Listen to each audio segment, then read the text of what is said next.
मैं TGC entry 138 से recommended हूँ। तो ये टेक्निकल ग्रेजुएट कोर्स है। आफ्टर बीटेक आपको एंट्री मिलेगी बीटेक के कट ऑफ के थ्रू। तो मेरे पापा आर्मी में ही सूबेदार रैंक से रिटायर्ड हैं।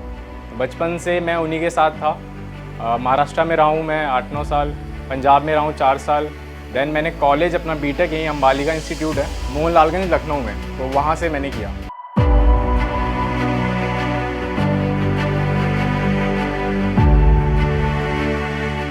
फर्स्ट ऑफ ऑल कांग्रेचुलेशंस भैया। Thank you so much. मैं आपका PPTT एक्सपीरियंस जानना चाहता हूँ। अच्छा देखिए, मैं 7-12 में मैं 4 बार स्क्रीन इन दूँ, ठीक है। तो मेरे को लगता है मेरा जो स्क्रीन इन का होने का जो सबसे बढ़िया पार्ट था वो स्टोरी होती ना PPTT।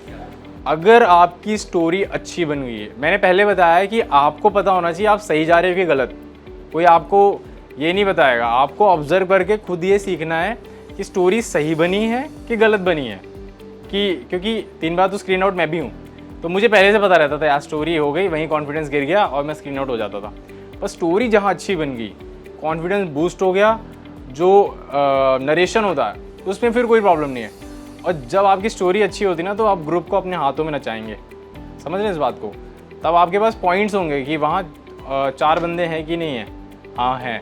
और देखो, मैं एक और चीज़ बताना चाहूँगा, जब GDs होते हैं तो GDs को वो कुछ लोग ना बहुत फॉर्मल तरीके से लेते हैं, लेकिन GD एक डिस्कशन है। आप बहुत प्यार से आपको बात कर रही हैं, पूछना भी है, क्वेश्चन भी पूछ सकते हो कि ये है कि नहीं है, या फिर कुछ क्वेश्चन पूछ लिया या कुछ बता दिया। एकदम आराम से बैठ के जितना आप कामनेस दिखाओगे GD उतना आपका सही जाएगा। ये मैं कहना चाहूँगा। हाँ पूछो। आपके लिए मतलब फर्स्ट अटेम्प्ट जिनका है उनके लिए आपकी क्या राय है, मतलब उसके अबाउट में? जो कहते हैं ना गोल्डन एंट्री, सही में है, मजाक नहीं है। मैं बताता हूँ क्यों। जो हम रिपीटर्स जब जाते हैं इंटरव्यू में, इतना ग्रिल करते हैं हमको कि मतलब छोड़ते नहीं हैं। आप जैसे आपने बता दिया मेरी हॉबीज़ ये हैं, तो मानेंगे नहीं। अच्छा हॉबीज़ ये हैं, 4 क्वेश्चन उसमें नीचे से और आएंगे। बट आप अगर फर्स्ट अटेम्प्ट वाले हैं तो आपको सच में बच्चों की तरह ट्रीट किया जाता है। ये मैंने खुद एक्सपीरियंस किया टेक एंट्री में। कितने आपको मतलब गोल्डन एंट्री कहते हैं वो है, आपको अलग नज़रों से देखा जाएगा। ये पहली बार आ रहा है, और ज़्यादा मुझे लगता है कि अगर वो छोटी मोटी गलती भी कर दे ना, तो भी उसका ज़्यादा चांसेस होते हैं। बट जो रिपीटर है वो अगर गलती कर दे तब तो गया हाथ से। पर ऐसा नहीं है कि एक बार रिपीटर बन गए, कॉन्फ्रेंस आउट हो गया तो गए, ऐसा भी नहीं है। हर बार इम्प्रूव करना है। 3 बार कॉन्फ्रेंस आउट हुआ मैं, लेकिन मेरे को ऐसे था कोई बात नहीं, क्योंकि लड़के मैंने देखे हैं 10-10 बार कॉन्फ्रेंस आउट होके रिकमेंड होने वाले लड़के भी मैंने देखे हैं। तो फिर मेरा तो जोश यही था कि ये करना है। फर्स्ट भैया congratulations, Thank you so much. Select हुए हैं। थोड़ा तेज आप रेकमेंड हुए हैं, आपको कांग्रेचुलेशंस। Thank you so और much. मेरा क्वेश्चन ये है, आपने कहा हॉबीज़ के बारे में क्वेश्चन पूछते हैं पर्सनल इंटरव्यू में, तो आप अपने कुछ मतलब हॉबीज़ से रिलेटेड हमें क्वेश्चंस बताइए, जैसे उन्होंने मतलब आपसे पूछे होंगे। देखो, सबसे पहले ना हम लोग क्या करते हैं ना, हॉबीज़ कुछ लोग की होती नहीं है तो वो छाप लेते हैं दूसरों की। सबसे बड़ी गलती है। मैं अपनी हॉबीज़ बताऊंगा ना, आप लोग को हंसी आ जाएगी। एक तो मैं कार्टून बनाता हूँ, Oggy and the cockroaches, Oggy के कार्टून बना लिया, टॉम एंड जेरी का कार्टून एक्चुअल में ये बनाता हूँ, मेरे को इससे ज़्यादा आता नहीं। और मैं एक होता है, मैं तबले का बहुत शौकीन हूँ, लेकिन तबला मेरे पास है नहीं, मैं टेबल पे तबला बजाता हूँ। तो मेरी हॉबीज़ में मैंने सिंपली मेंशन किया था दैट आई लव, मतलब टेबल तबला मेरी हॉबी है। उसने पूछा कि क्या टेबल तबला क्या होता है, नेवर हर्ड ये वो। तो मैंने कहा कि सर टेबल दे दो मुझे, बजा दूंगा मैं। तो कुछ इस तरीके से। तो देखियो, वो उनको लगेगा कि हाँ ये इसकी सच में हॉबी है तभी लिख रहा है, वरना तो कोई कह देंगे कि हाँ हमारा तो सिंगिंग है, ये वो। सिंगिंग है मेरे अंदर नहीं है, तो मैं वो गाने के लिए कह देंगे तो आप गा दो, लेकिन मैं लिख दूंगा, मेरे को गाना आता नहीं, तो कहेगा कि हाँ देखो झूठ बोल रहा है ये। तो ऐसी चीज़ें लिखनी है। और एक ट्रैवलिंग, देखो मैं सबको कहूँगा कि बाहर निकलो, कमरे से बैठ के कोई ऑफिसर नहीं बनता, आर्मी में स्पेशली। आर्मी ऑफिसर बनने के लिए आपको बाहर निकलना पड़ेगा। जितना आप बाहर देखोगे ना, आपको ये पता होना चाहिए कि जैसे बाहर एक पुलिस वाला दिख गया, इसकी रैंक आपको पता होना चाहिए, इसका काम पता होना चाहिए, कैसे सेलेक्ट हुआ। जितनी फोर्सेज हैं, स्पेशली मैं पूछ रहा हूँ किसी से कि हाँ असिस्टेंट कमांडेंट के बाद क्या रैंक आती है BSF में, तो पता होना चाहिए। आप जब स्टोरीज भी बना रहे हैं तब भी वहाँ आपने रेलवे स्टेशन बनाया, आपको यही नहीं पता रेलवे में RPF बैठता है, आप लिख रहे हो पुलिस, तो आपके जनरल अवेयरनेस में क्वेश्चन मार्क नहीं उठना चाहिए। आपको ये जो बाहर हो रहा है ना, ट्रैफिक पुलिस वाले के पास क्या पावर होती है, या आर्मी ऑफिसर के पास क्या पावर होती है, कितने कितने फोर्सेस होती हैं, ये सब बहुत ज़रूरी है। ये मेरा ये सवाल था कि अगर आपसे एसएसबी में अगर ये पूछा जाए कि हम आपको क्यों चूज़ करें, मतलब कि वहाँ बहुत लोग एसएसबी देने आए हाँ। होंगे, सब में आपसे बढ़िया स्किल्स होंगे, ठीक। कोई आपसे ज़्यादा नॉलेजेबल होगा, हाँ। आपसे ज़्यादा स्पोर्ट्स होगा, तो आप में ऐसा क्या है जो आपको सबसे अलग बनाता है, तो हम इस क्वेश्चन को कैसे टैकल कर सकते हैं? ठीक है, देखो जैसे मैंने यहाँ मॉक इंटरव्यू दिया था, शिशिर सर ने मेरा मॉक इंटरव्यू लिया था, मुझे इतना ज़्यादा ग्रिल किया उन्होंने, तब मुझे समझ में आया इस क्वेश्चन का आंसर। उन्होंने क्योंकि मेरा एकेडमिक्स वीक था, सर ने कहा कि क्या है ये, क्या नंबर है तुम्हारे। सर ने कहा चलो प्रूव करो, कहते तो मुझे नहीं लग रहा तुम हार्ड वर्किंग हो, prove that you are hard working. तो मेरे को नहीं समझ में आया कि कैसे प्रूव करूँ। फिर बाद में जब सर ने मुझे समझाया कि तुम एकेडमिक्स से लेके बैठे हो, प्रूव करो, अपने अचीवमेंट्स 10 निकालो, तुम 10 के 10 अचीवमेंट, भाई तुमने ये किया है, राष्ट्रपति स्काउट हो तुमने स्पोर्ट्स में जीता है, तुमने लीड किया यहाँ पे, मेरा एक नुक्कड़ नाटक में मैंने यहाँ रिप्रेजेंट किया, वहाँ ये सब करने के बाद कहते हैं ये तुम्हारे अचीवमेंट्स हैं, प्रूफ करो कि तुम इसको आर्मी में यूज़ कर सकते हो, तुम ग्रुप पर्सन हो, ये हो, ये सब दिखा के तुम्हें प्रूफ कर सकते हो मैं सबसे अलग हूँ। सिंपल अचीवमेंट्स अपने लिख डालो, वो तुम्हारे दिमाग में घूमनी चाहिए, और कभी अपनी अचीवमेंट्स को कम नहीं समझना, छोटी छोटी अचीवमेंट भी बहुत है, समझ में। जैसे भी आपने अपनी लाइफ में इतना अचीव किया है, आप स्काउट गए थे, राष्ट्रपति थे, हमने तो अपनी लाइफ में कुछ अचीव नहीं किया अभी तक, अचीवमेंट के नाम पे 12th पास की है। ठीक है, तो सर ने भी बोला था कि अपने अचीवमेंट लिखो। हाँ। तो हमारे पास तो कुछ है भी नहीं। स्पोर्ट्स खेला है आपने? स्पोर्ट्स किया है, खेला है ना, बैडमिंटन खेला है। बस ठीक है, बहुत सही है। और मैं बता रहा हूँ ना, कुछ अचीवमेंट एनडीए निकाला, निकलेगा ना, अगर इंटरव्यू में जा रहे हो ना, मैं वही कह रहा हूँ ना, उसको भी आप हल्के में ले रहे हो कि मैंने एनडीए निकाला, मेरे लिए तो बहुत बड़ी बात है।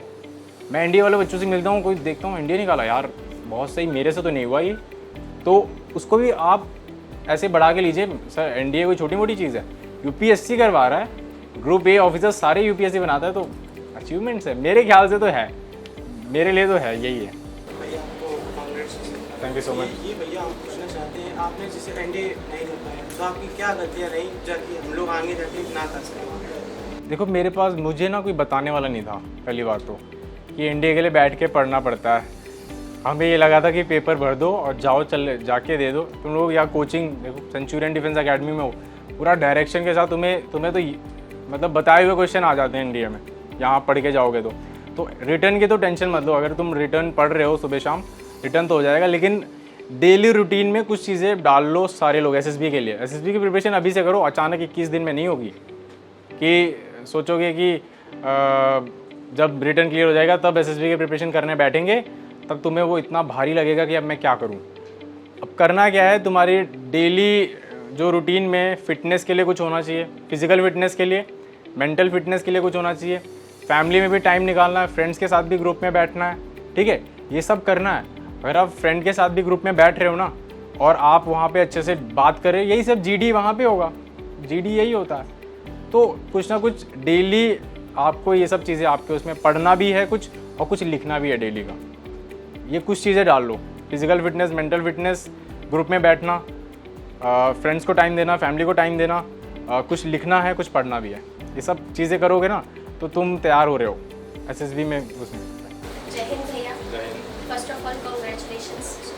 मेरा क्वेश्चन यहाँ पे आपसे ये है कि after having that much attempts, मतलब इतनी ज़्यादा प्रैक्टिस और बहुत सारे मतलब स्ट्रगल्स के बाद भी आपने अपनी होप को मतलब बिल्कुल भी लूज़ नहीं किया, और मे बी किया भी होगा, तो फिर भी आज आप यहाँ पे स्टेज पे खड़े हो आफ्टर दैट ऑल, तो मतलब एक रहता है मतलब इंसान के अंदर कि हाँ वो किस तरह से अपने आप को मोटिवेट रखता है ऑल द टाइम।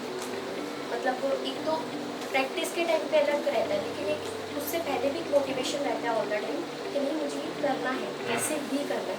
तो मतलब वो कैसे आपने मेंटेन रखा ऑल द जर्नी के बीच में? जो स्क्रीन आउट होता है, स्क्रीन आउट में ज़्यादा दुख नहीं होता है, पहली बात तो। स्क्रीन आउट जब बच्चा हो जाता है तो मेरे अंदर से आता था कि खुद को दिखा ही नहीं पाया मैं, अभी 5 दिन रहा नहीं, बट जो कॉन्फ्रेंस आउट होता है ना, उसके बाद ना 1 महीने ऐसा दिमाग ख़राब होता है कि क्या हो गया, क्या कमी है। जब अपनी आंखों के सामने देखोगे 3-4 रिकमेंड हो गए तो लगता है कि हम में क्या रह गया।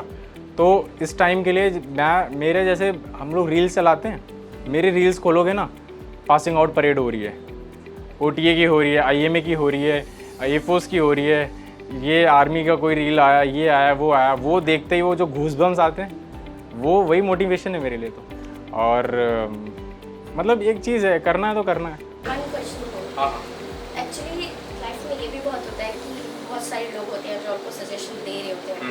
पेरेंट्स होते हैं, कुछ फ्रेंड्स होते हैं, खुद एक आपका खुद का भी होता है। तो उस टाइम पे ये डिसाइड करना बहुत डिफिकल्ट हो जाता है कि यहाँ पे सही कौन है। ऑलवेज हम या फिर शाम पेरेंट्स इवन ऑल्सो कि वो। तो मतलब ऑल द टाइम आपने किसी और की भी बातों को मतलब अपने दिमाग में रखा है या फिर सिर्फ खुद की सुनी है? नहीं, सिर्फ खुद की नहीं सुनी है, क्योंकि जैसे मेरे फादर भी आर्मी में थे, तो बट उनका ये मतलब उनको मेरे मार्क्स वगैरह कम थे, बट उनको ये था कि कुछ ना कुछ कर लेगा, मतलब बढ़िया करेगा। तो उन्होंने कभी फोर्स नहीं किया मुझे। ये तो मेरे पेरेंट्स ने तो इतना मुझे काम रखा, चिल रखा कि तुम कोई बात नहीं, तो करते रहो, सीरियस नहीं निकल रहा है कोई बात नहीं, गया स्क्रीन आउट हो गया कोई बात नहीं। उन्होंने कभी ये नहीं, मैंने कॉल पे बोला पापा स्क्रीन आउट, कहते कोई बात नहीं आराम से आ जाओ, या घूमना है तो घूम लो वहाँ पे। इतने मतलब इतना सपोर्ट किया मुझे। और जब मैं रिकमेंड हुआ तो जो मैंने कॉल किया, तो वो तो पूछने वाली मतलब क्या ही फीलिंग थी। पहले तो यकीन नहीं हो रहा था सच में मैं रिकमेंड हो गया हूँ कि नहीं। तो यही चीज़ें हैं कि फादर भी सपोर्ट कर रहे थे और मेरे को करना था, तो दोनों का डायरेक्शन जब एक था तो कौन रोक सकता, कोई रोक ही नहीं सकता तब तो। बट ये है कि आपको बैलेंस करके चलना पड़ेगा। अगर कोई भी आपको बहुत क्लोज वन कुछ बोल रहा है तो आपको वो भी कहीं ना कहीं मानना है और अपनी भी बात सुननी है। तो दोनों को कुछ ना कुछ ऐसा आपको दिमाग लगाना है कि दोनों का काम हो जाए, समझ रहे हैं? किसी को आप छोड़ नहीं सकते।